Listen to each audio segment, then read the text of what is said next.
ونبقى ان شاء الله بلد قاره. وتحيه للجزائر.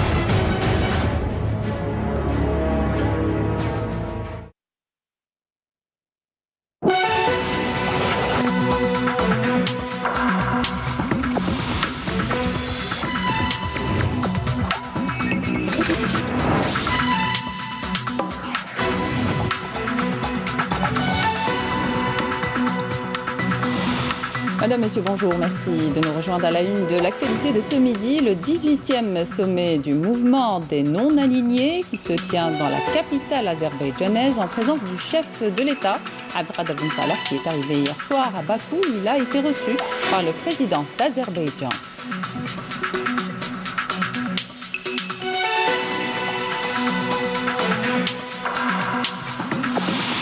Le chef de l'État est arrivé à Bakou en provenance de Sochi en Russie. Il a pris part au sommet Russie-Afrique consacré notamment à l'évaluation globale des relations russo-africaines. Dans son allocution à l'ouverture du sommet, le chef de l'État a affirmé que l'Afrique aspirait à un rôle pionnier clair en vue de garantir son intégration graduelle dans les échanges commerciaux mondiaux. Élection présidentielle du 12 décembre prochain, le 26 octobre, date butoir pour le dépôt des dossiers de candidature pour le prochain scrutin, a fait savoir la nuit l'autorité qui décide en coordination avec la compagnie aérienne Air Algérie de la prise en charge du transport des signatures individuelles à partir des wilayas du sud vers la capitale.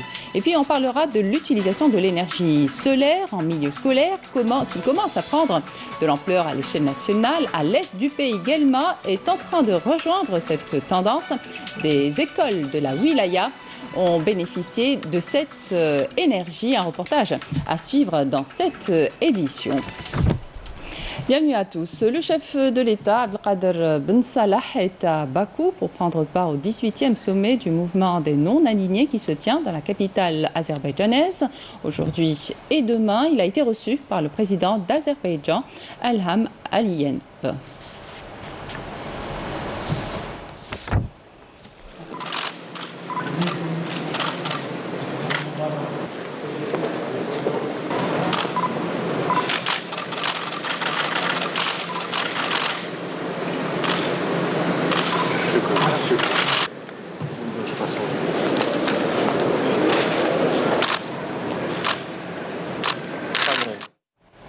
Le chef de l'État a été accueilli hier soir à son arrivée à l'aéroport international de Bakou par le vice-premier ministre de la République d'Azerbaïdjan, Ali Ahmadov. Il était accompagné du ministre des Affaires étrangères, Sabri Bouradoum.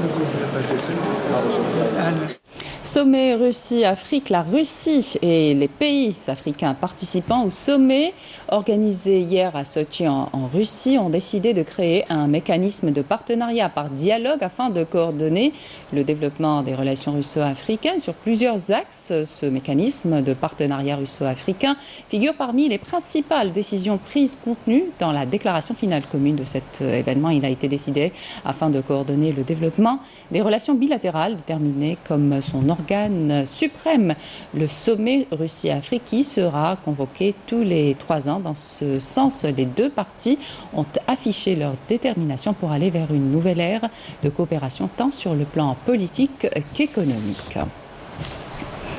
Le sommet Russie-Afrique s'est tenu en présence d'une 50aine de chefs d'État et de gouvernement africains, dont le chef de l'État Abdelkader Ben Salah à la tête d'une importante délégation. Le chef de l'État qui a affirmé dans son allocution à l'ouverture du sommet que l'Afrique aspirait à un rôle pionnier clair en vue de garantir son intégration graduelle dans les échanges commerciaux mondiaux. Je vous invite à l'écouter. Bismillahirrahmanirrahim. رئيس جمهورية روسيا الفيدرالية، السيد رئيس جمهورية مصر العربية، رئيس الاتحاد الإفريقي، أصحاب الجلالة والفخامة والسمو والسعادة، يطيب لي أن أعرب عن عظيم الشكر والامتنان لفخامة الرئيس فلاديمير بوتين لدعوته الكريمة للحضور إلى هذه المدينة المضيافة سوتشي لنرسم معا المعالم والآفاق المستقبلية لعلاقات الصداقة والتعاون بين روسيا الصديقة والدول الإفريقية. وأود أن أشمل بالشكر فخامة الرئيس عبد الفتاح السيسي الذي أحيي فيه التزامه الشخصي والفعال من أجل تحقيق هذا الموعد الهام وسهره على تطوير العلاقات بين روسيا وإفريقيا. سيدات والسادة، إن اجتماعنا هذا يمثل عملياً نقطة انطلاق نحو مرحلة نوعية جديدة في علاقاتنا الثنائية.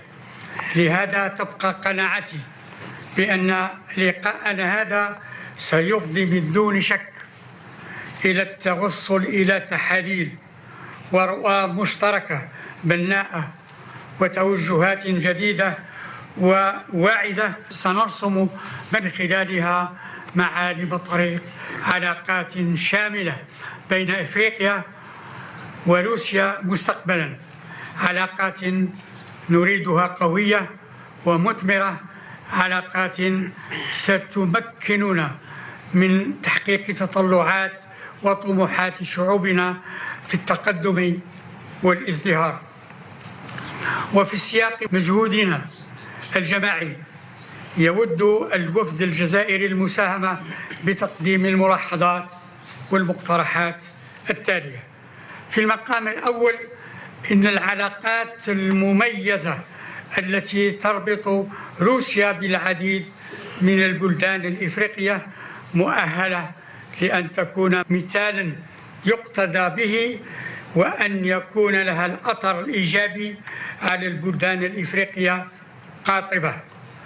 وإن بلدي الذي تجمعه بروسيا علاقات خاصة مبنية على أساس تقوية المصالح وتعزيز المصالح المتبادلة، يرى أن تعزيز علاقاتنا الشاملة مرهون كذلك بمشاركة قوية للاتحاد الإفريقي في هذه العملية، خاصة وأن منظمتنا القارية قد برهنت عبر ما يقارب جيل من الزمن عن دورها الريادي الذي لا غنى عنه في المساهمة مع الدول الأعضاء في تعزيز القارة الإفريقية والدفع بعلاقاتها قدما إلى الأمام مع شركائنا الأجانب.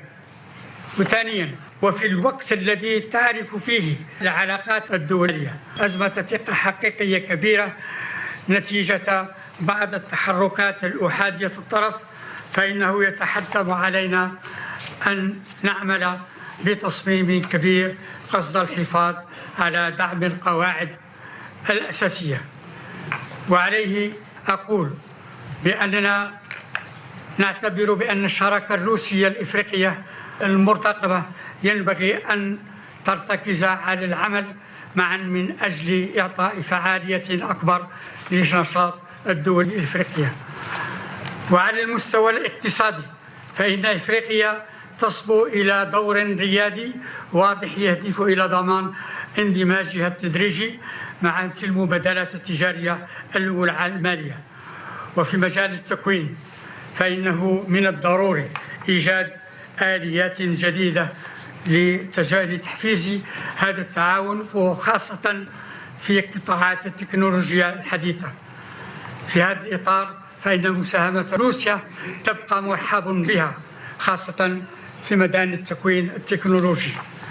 بودي في النهاية أن أثني على المقترحات وأدعم المقترحات التي جاء بها فخامة الرئيس بوتين وفخامة الرئيس عبد الفتاح السيسي. أشكركم على كرم الإصغاء، والسلام عليكم ورحمة الله تعالى وبركاته. Présidentielle du 12 décembre prochain, demain à minuit sera le dernier délai pour le dépôt des dossiers de candidature à l'élection présidentielle du 12 décembre prochain. L'autorité nationale indépendante des élections affirme que les délais légaux ne peuvent pas être prolongés ou réduits.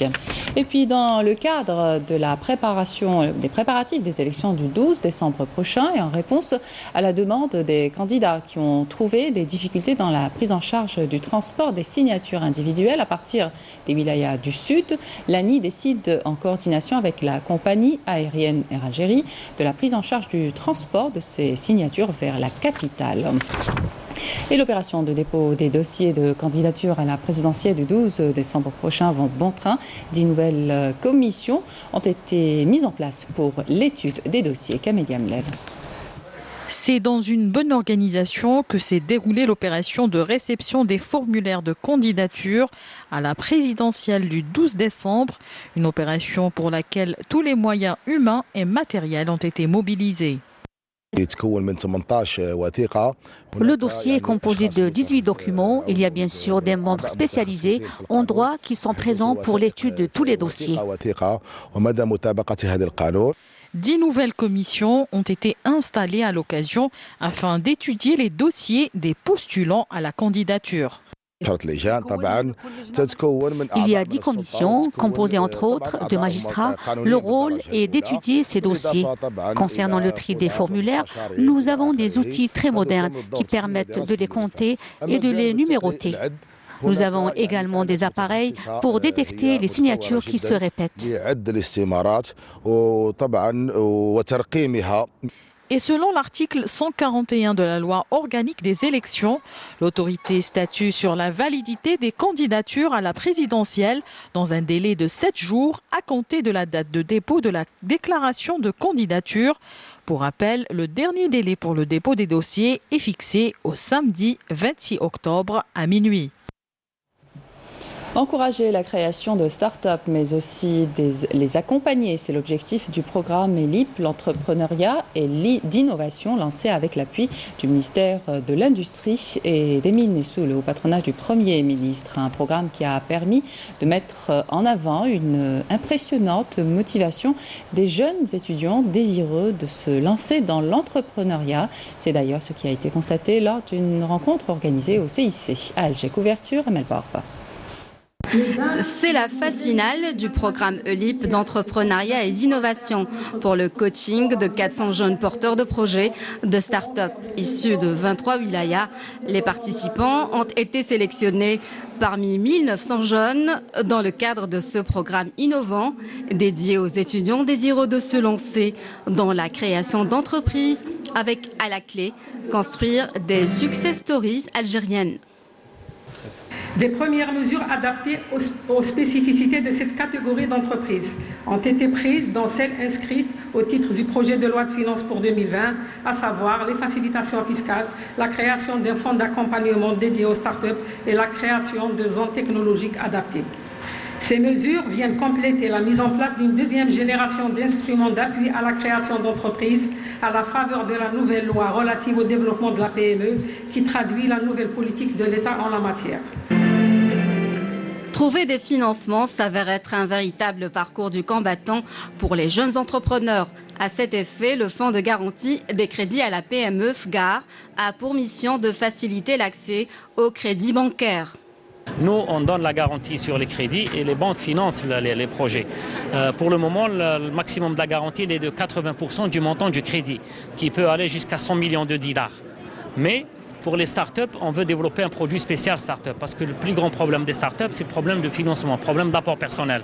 Et on essaie de faire un deal win-win entre le FGAR et ses partenaires bancaires, de travailler sur la possibilité que le FGAR déplafonne sa garantie plus haut, mais à condition que les banques acceptent de diminuer l'apport personnel des startups.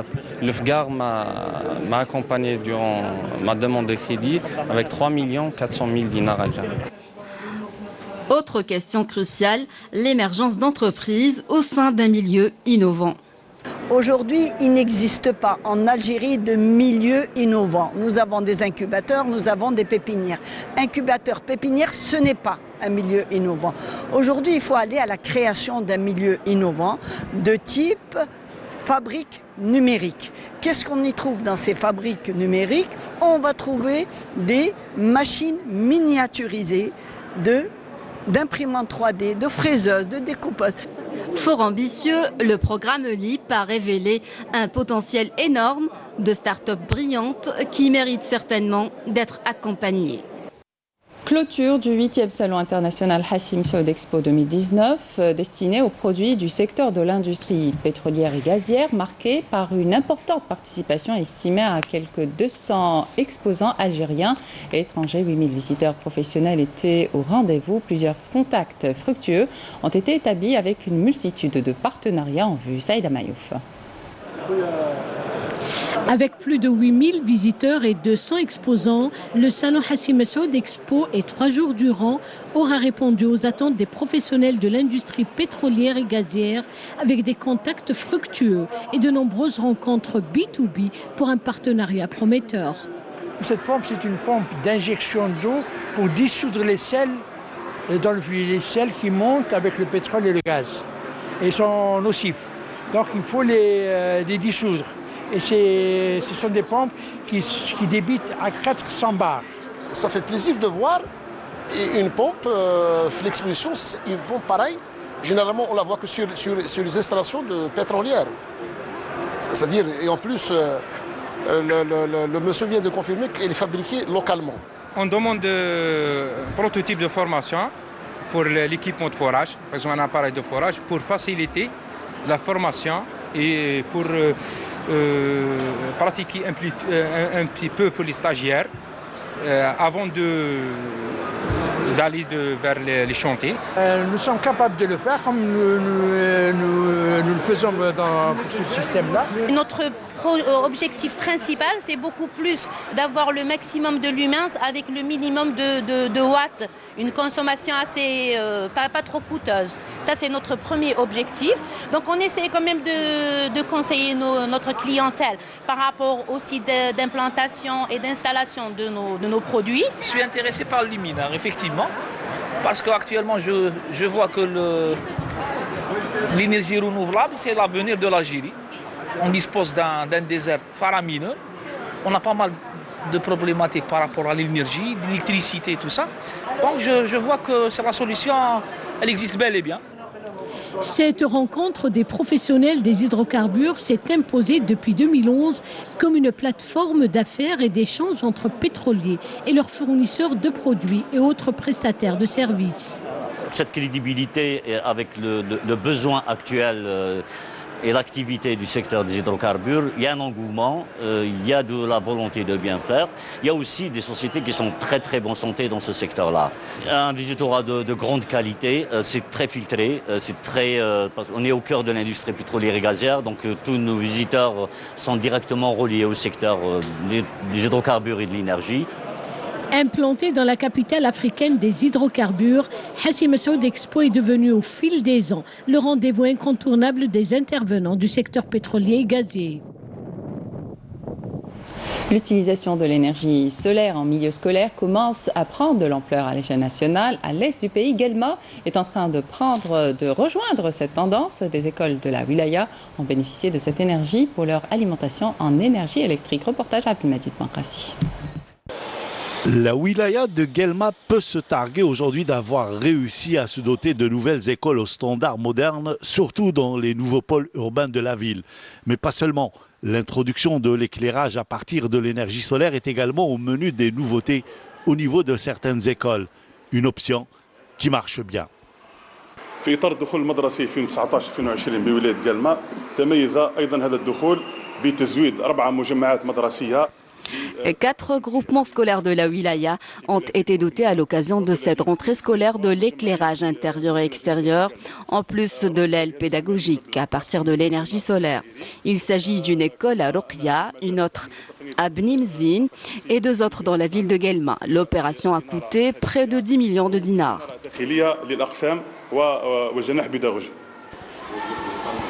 La tendance aujourd'hui est à la généralisation avec un nouveau programme pour l'année prochaine sur l'agenda.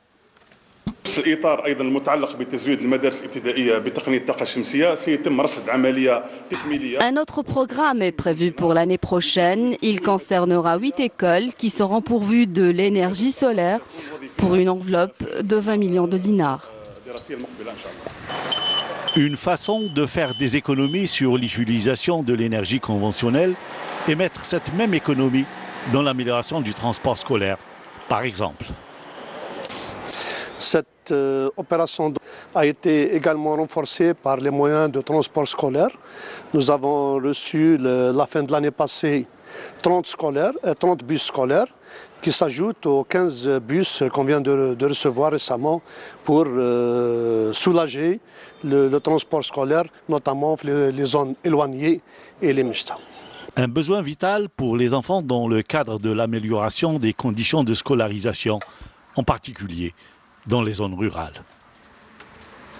Le premier salon international des technologies et équipements dentaires se tient au Palais de la Culture avec la participation de 40 exposants de 20 pays, représentés par 150 firmes. Mounan Walhamoudi.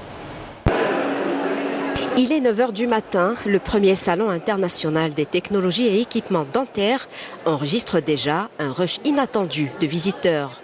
Dentistes, opérateurs économiques et étudiants en médecine dentaire ont pris d'assaut les différents stands du salon. Équipements, appareils, instruments, consommables, matériaux et mobilier de cabinets dentaires sont exposés ici.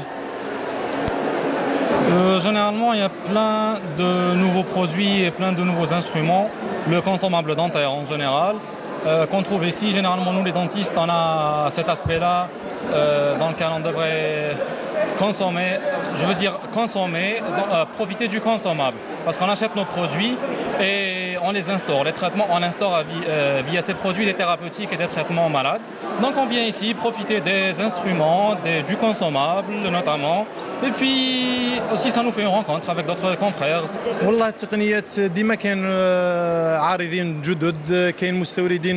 Je suis venu découvrir les nouveautés en matière d'appareils et matériaux dentaires. Je viens également acheter des matériaux consommables, mais aussi acquérir de nouveaux appareils. 40 participants représentant plus de 22 pays et 150 firmes ont pris part à ce salon. L'occasion pour les exposants de faire la promotion de leurs produits et conquérir les acheteurs. On est satisfait pour le moment, il y a un flux de visiteurs. On donne de l'importance à nos produits déjà, parce qu'on commercialise que les produits européens et coréens. On donne de l'importance au vol scientifique aussi, parce qu'on est en train nous avons un coin de formation. Outre l'exposition du matériel dentaire, des workshops, une sorte de mini-formation, sont dispensés par les exposants sur les nouvelles techniques dans le domaine de la chirurgie dentaire. باش نشوف لي برودوي لي مارك اللي كاينين اللي حنا كطلبه ما نعرفوش ما عندناش اون ايدي على واش كاين شغل سور لو مارشي زعما باش كي نفتحوا بلو تار دي كابيني ولا تكون عندنا او موان اون ايدي اي بور اسيستي زعما aux conférences. Dès sa première édition, le salon Dentalgir s'impose déjà comme un événement incontournable dans le domaine et se veut une fenêtre ouverte sur le monde de la dentisterie et ses diverses spécialités. La manifestation prendra fin demain soir. Dans le cadre de la célébration de la Journée nationale de l'arbre, célébrée le 25 octobre de chaque année, la campagne de reboisement de la saison 2019-2020 a été lancée aujourd'hui officiellement dans les 4 coins du pays. La campagne de reboisement devant s'étaler jusqu'au 21 mars 2020 au titre du programme national. Un arbre par citoyen vise à réhabiliter le barrage vert, étendre les espaces boisés par la mise en terre de millions d'arbustes. Jessia Bayou. C'est une campagne prometteuse qui a pour objectif de planter environ 43 millions d'arbustes à travers tout le territoire national. Bien que les premières plantations ont commencé il y a quelques jours dans plusieurs wilayas du pays, le lancement officiel de cette campagne de reboisement a été fixé officiellement aujourd'hui en célébration de la Journée nationale de l'arbre.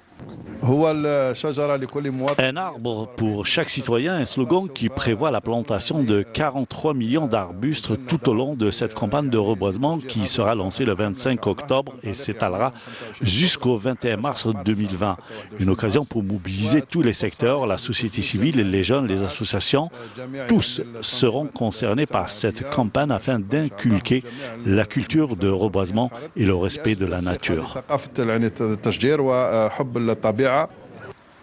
Cette campagne initiée par le gouvernement a pour objectif principal la réhabilitation du tissu vert qui a été durement endommagé par les feux. Autre objectif, embellir les espaces verts et œuvrer positivement à l'amélioration du cadre de vie du citoyen. البرنامج الوطني للتشجير كانت الحكومة أخذت إجراءات لأجل انطلاق هذا البرنامج. La campagne de reboisement a été initiée par le gouvernement qui a mis en place tous les moyens humains et matériels pour son bon déroulement. Objectif, créer de nouveaux espaces verts et réhabiliter le tissu vert de certaines régions du pays qui ont été endommagées par les feux. Cette campagne aspire également à renforcer le barrage vert afin de lutter efficacement contre la désertification et surtout adoucir le climat saharien et permettre un cadre de vie plus agréable aux citoyens.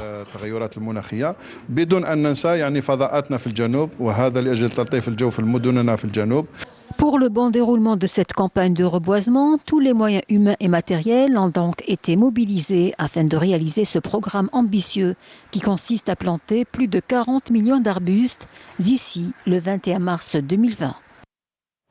À Oran, les travaux de réalisation des projets qui accueilleront les Jeux méditerranéens vont bon train à l'image du complexe olympique de 40 000 places implanté dans la commune de Birjir qui devra être achevé dans sa totalité avant la fin de l'année 2020. Camélia Mlel.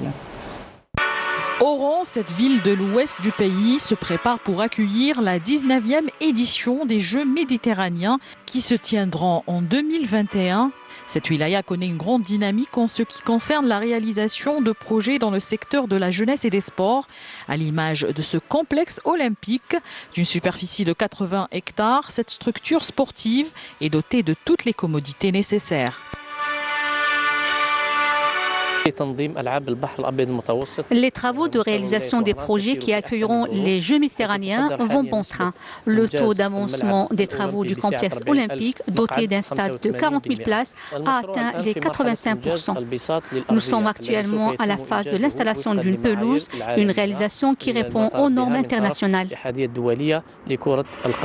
Le taux d'avancement, il est presque à 90%. Il reste justement la pelouse et quelques installations de courant faible à l'intérieur.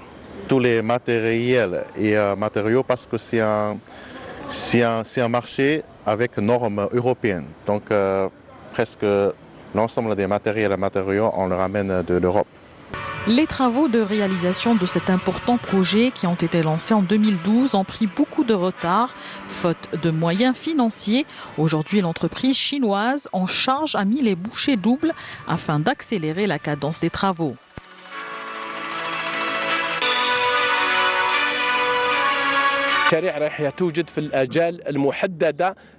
Les projets seront livrés dans les délais impartis puisque nous avons réglé le problème financier qui a permis aux entrepreneurs de reprendre leur travail.